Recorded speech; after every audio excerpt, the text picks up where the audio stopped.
Bonjour à toi qui me regarde, aujourd'hui petite vidéo, je vais faire une petite étude de cas très courte parce que je réponds simplement à un très court commentaire que j'ai reçu. Donc l'étude de cas c'est un concept que je reprends du sociologue Stéphane Edouard, que j'admire beaucoup. Donc lui il est plutôt sur les relations homme-femme, donc si tu veux des conseils en relations homme-femme, va sur sa chaîne, c'est du gratin. Retour à nous, ici on est là pour les relations maître-chien et aujourd'hui je vous lis un commentaire du coup d'une auditrice, visiblement parce qu'on sait pas vraiment avec les pseudos aujourd'hui, mais je vais tenter de lui répondre. Alors le commentaire disait ceci.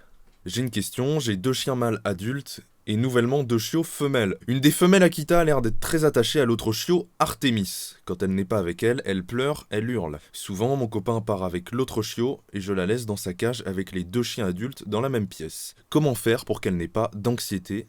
Dois-je la laisser seule sans aucun de mes chiens?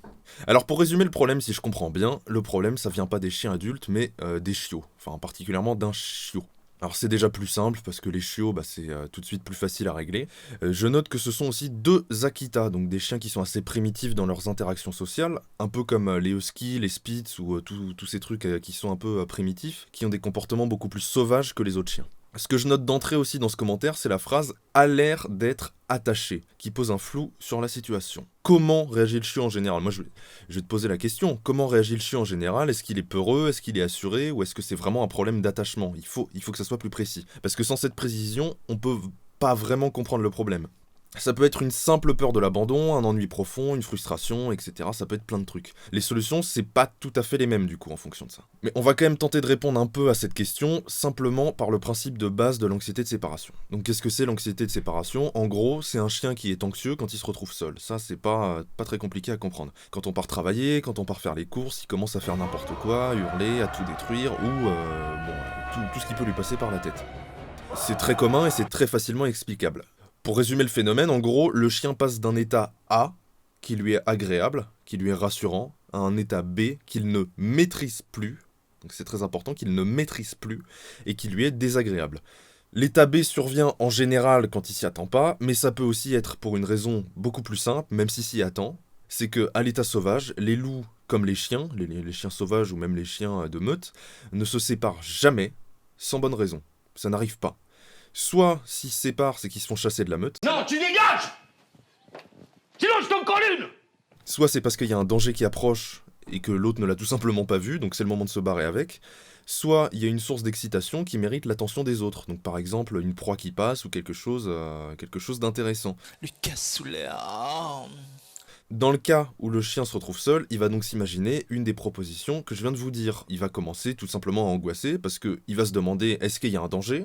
Est-ce qu'il y a à bouffer? Ou est-ce que je vais me faire dégager? Évidemment pour nous, les humains, c'est rien de tout ça, on est d'accord. On va pas soit le manger, soit le tuer, soit le virer de la meute. Mais pour lui, si. Donc quand on laisse un chien, c'est pour faire des trucs d'humain. Ce que lui ne comprend pas forcément. Donc comment on va faire Akin pour résoudre ton problème? Pour moi c'est simple, il faut empêcher son chien d'imaginer que le départ est une source de problème ou d'excitation. Je ne vais pas te rabâcher la technique de laisser pleurer pour qu'il s'habitue, déjà ça sert à rien. Pour de très bonnes raisons. 1, c'est inefficace. 2, c'est insupportable pour le voisinage ou pour tes affaires, ou les deux. Donc dans le cas où il aboie toute la journée, ou il détruit ton manteau à 400 €, ou il aboie toute la journée en détruisant ton manteau à 400 €. Et 3, ça crée des dommages psychologiques sur le chien.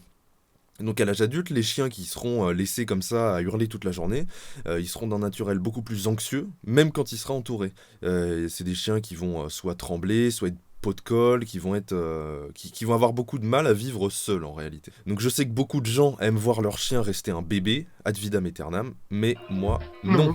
Moi les chiens bébés, c'est non. Un chien est un chien, et d'ailleurs un chien est adulte à partir de l'âge de 6 mois.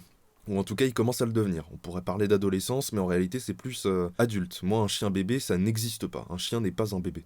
Alors, ma solution, c'est l'inverse de ce concept de le laisser pleurer toute la journée. Ce que je cherche en général, c'est plutôt, si je me mettais à ta place, c'est à lui apprendre à vivre seul, ou en tout cas, dans ta situation, en meute. Mais calmement en meute. Donc pour moi, la solution, ce que tu devrais faire, selon moi, c'est de trouver un lieu qui sera le QG du chien.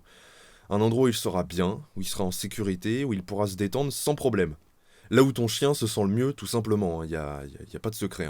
Il faut l'habituer progressivement, quand toi ou ton copain est à la maison, à l'ignorer et à l'inciter fortement à rester dans son QG. Plus ton chiot restera calme dans son QG, plus elle pourra s'y détendre. Donc le but, Tu vas me dire là, d'accord, tu fais un QG, elle peut s'y détendre, c'est très bien.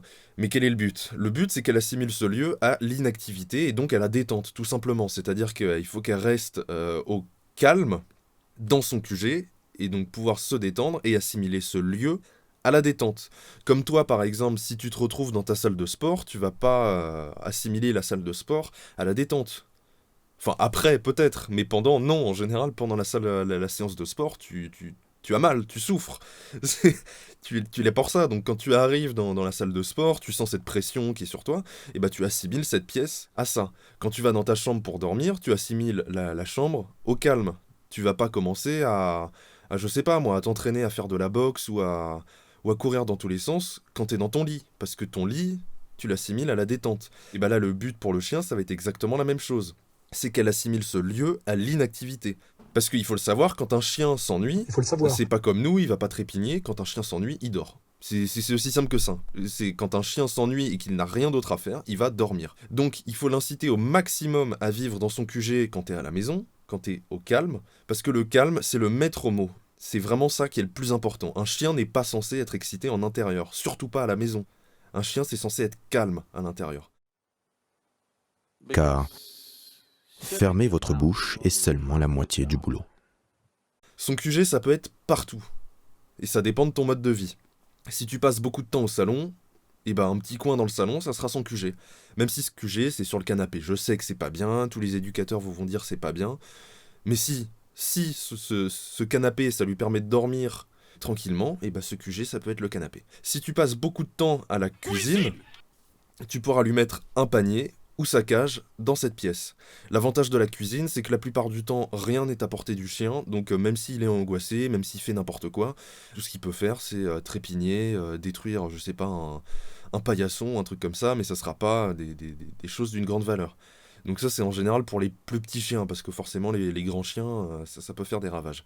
Alors ce que tu peux faire également, c'est augmenter les durées de promenade avant ton départ, pour encore plus renforcer la fatigue, donc l'inciter encore plus à se reposer. Bah, le but c'est très simple, hein, tu vas le fatiguer pour qu'il dorme plus facilement, ton chien. Plus il est fatigué, plus il va avoir envie de dormir, donc plus il aura de facilité à trouver son lieu, de son QG, calme. D'ailleurs, quand tu vas commencer à établir ce QG pour ton chien, essaye de bien le sortir tous les jours. Je sais que c'est quelque chose que les gens oublient un peu, mais un chien, c'est censé être sorti 1h30 par jour. Même s'il fait moche, même s'il vente, même s'il pleut, même s'il neige, c'est 1h30 tous les jours et c'est non négociable.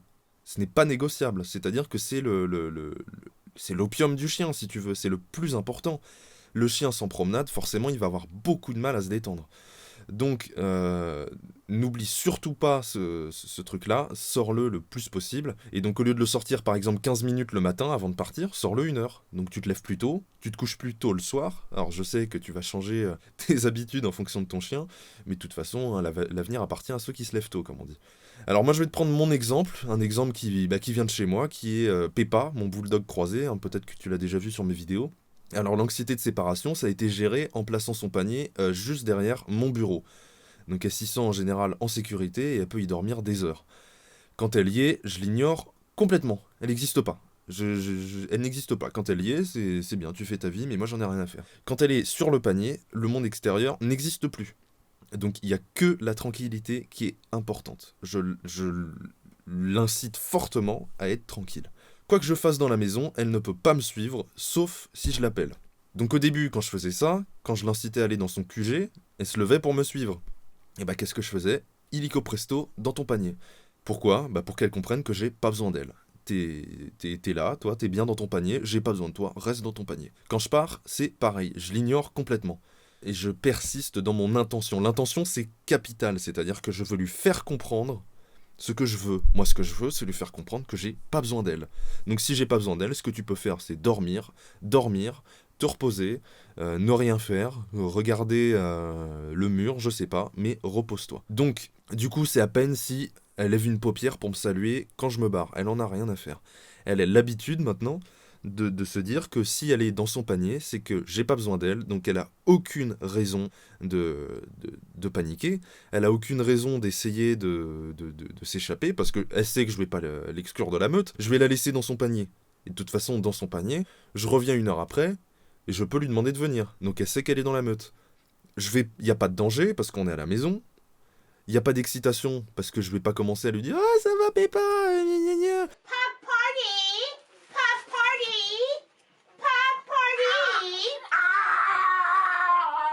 Ou je vais pas lui faire des caresses ou quoi. Même quand je vais la revoir calmement. Il n'y a aucune source d'excitation. Donc à savoir, les autres, c'est pareil, j'ai d'autres chiens, les autres font la même chose, donc pendant que Peppa est dans son panier, ils ont l'interdiction de l'empêcher de dormir, ils ont l'interdiction d'aller l'embêter. Donc sauf si je les autorise, si je les fais jouer, si je joue avec, mais encore une fois, je les invite calmement à venir. Donc eux aussi sont assignés à résidence, si tu veux. Donc le message que je leur fais passer, c'est quand je t'ignore, c'est que tu dois dormir, tout simplement. Alors il faut pas oublier un truc très important, un chien en matière de sommeil, c'est beaucoup plus proche d'un chat que d'un humain. Un chien, ça dort entre 12 et 20 heures par jour. Donc presque autant qu'un chat. Donc un chiot, c'est encore plus. Un chiot qui dort moins de 16 heures, c'est qu'il n'est pas assez dépensé. Normalement, sur 16 heures, t'as quand même une amplitude horaire qui te permet à la fois de dormir toi, donc entre 6 et 9 heures, et ça te laisse quand même de la marge entre 10 et, si je me trompe pas, 10 et 7 heures d'amplitude. Donc, si tu arrives à faire ça, si tu arrives à coder que ton chien doit dormir quand tu n'as pas besoin de lui, normalement, tu as une amplitude horaire qui te permet largement de le laisser tout seul. Donc voilà pour toi, Akin. J'espère que ça pourra t'aider. J'espère que ce conseil pourra t'aider. Donc si t'as encore des questions, n'hésite surtout pas à me recommenter. Hein. Je suis là pour y répondre. Et donc voilà pour ce conseil. Donc à toi qui m'écoute maintenant, qui n'est pas Akin, ou qui est Akin aussi, si ce contenu t'a plu, n'hésite pas à me laisser un commentaire. Je me ferai plaisir d'y répondre de la même façon qu'à Akin. Je vais également proposer sous peu des consultations téléphoniques qui seront pour l'instant gratuites. Gratuites. Profites-en. Que je diffuserai sur la chaîne. Si tu as des problèmes avec ton chien, c'est le moment de me contacter pour prendre rendez-vous maintenant. Profites-en pour l'instant, c'est gratuit. Donc envoie-moi un mail sur l'adresse qui s'affiche tout de suite sur ton écran et je me ferai un plaisir de te répondre, de prendre un rendez-vous avec toi et de répondre à tes questions en direct. Donc n'oublie pas de t'abonner à la chaîne, tu le sais, hein, c'est pour pas louper les prochaines vidéos. À laisser un pouce bleu pour m'aider, pour le référencement. Et si tu ne veux pas louper les prochaines vidéos, clique sur la cloche à côté de l'abonnement. Ça te fera une petite notification à chaque fois que je sortirai une vidéo. Donc voilà, je te laisse là-dessus, je vous laisse tous là-dessus. Et puis n'hésitez pas, si vous avez des questions, je me ferai un plaisir d'y répondre dans ce nouveau format. Voilà, bonne journée!